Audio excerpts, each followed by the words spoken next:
Did you know? Assassin's Creed Syndicate was originally named Assassin's Creed Victory, playfully emphasizing the game's Victorian London setting. Ubisoft chose the Industrial Revolution as the game's setting to modernize many elements of the Assassin's Creed formula. Assassin's Creed Syndicate features the most modern time period in the series to date, which introduced many firsts for the game and the development team. While researching Victorian London, the team found an abundance of photographs that illustrated the advancing technologies of the era. These references were never before available to the Assassin's Creed team, as previous titles took place in time periods before photography. The images also highlighted just how important vehicles were to 19th century London. Some pictures of the River Thames even showed traffic so dense you could jump from boat to boat. The streets of London were also much wider than the cities featured in past Assassin's Creed games, as the roads needed to accommodate multiple lanes of horse-drawn carriages. The average building size was, again, much taller than in previous Assassin's Creed games. The bigger buildings and streets initially broke the flow of gameplay and made it harder to go from rooftop to cross a street, or to scale the average home. To preserve the flow of movement, the team created the Rope Launcher. It enables players to seamlessly scale large buildings or zipline over wide streets. Although the Rope Launcher was born from necessity, its creation was also inspired by the Eagle Power in Assassin's Creed III's Tyranny of King Washington DLC. The Eagle Power gave the player short bursts of flight to reach rooftops or cross gaps. Assassin's Creed Syndicate creative director Marc-Alexis Cote told Did You Know Gaming,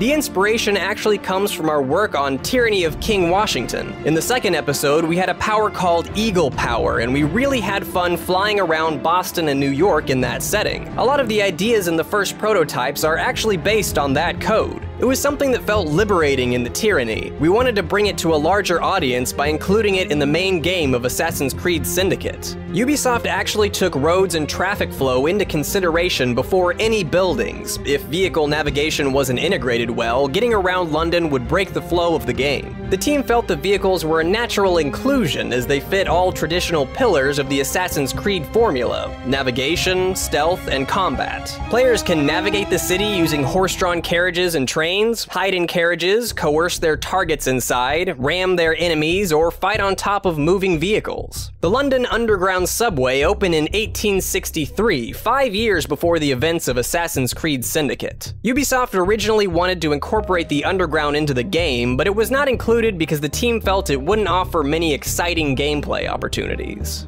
Another unused idea was that the game's protagonists, Jacob and Evie Frye, were originally planned to be interchangeable at any time. While the final game does let players swap characters in the open world, each assassin gets their own story missions based on their personality and role in the game. As the personalities of the characters developed, the team realized that it didn't make sense for these two different individuals to be following the same line of decision-making in the game's story. The game is set in peacetime, so famous figures are no longer assassination targets like in earlier games. Instead, characters like Charles Darwin and Charles Dickens help the protagonists Jacob and Evie develop over time.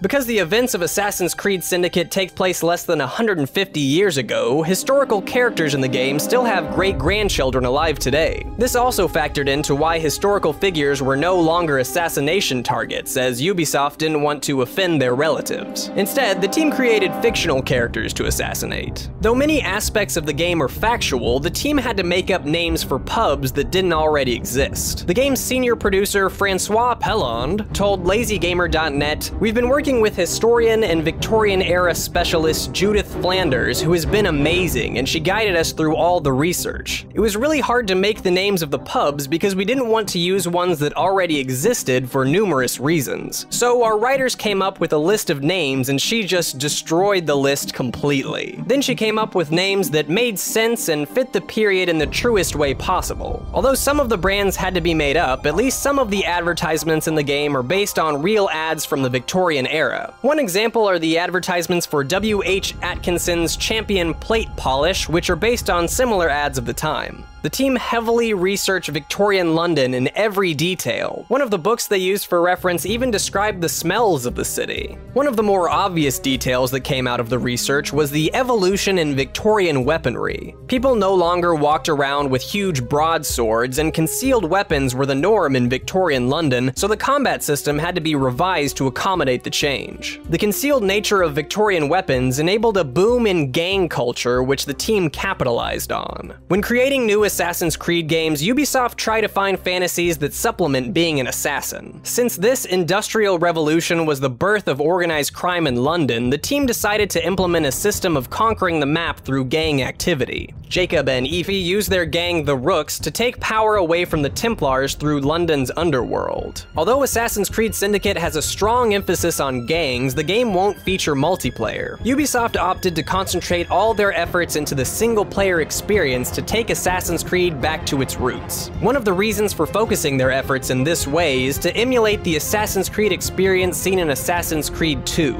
Ubisoft have stated that the game brings the series back to the magic of Assassin's Creed 2 in other ways as well. Code told Game Informer, "One of the keys to tackling this era is that it's an era of peace. Over the last few years, we've been covering periods of war. Assassin's Creed Syndicate brings us back to the magic of Assassin's Creed 2, the Renaissance, which was an era of peace, progress, and transformation for humanity. That's the magic I want to capture, the magic of innovation, of change, and to make our players feel that." If you want to see more of Assassin's Creed Syndicate, click this annotation to watch the game's official trailer. We'd also like to thank Ubisoft for sponsoring this episode of Did You Know Gaming and giving us access to behind-the-scenes information about the game. And if you'd like to hear more from the man behind the voice of this episode, you can check out my video on RuneScape Classic. Chances are it'll make you nostalgic for RuneScape Classic.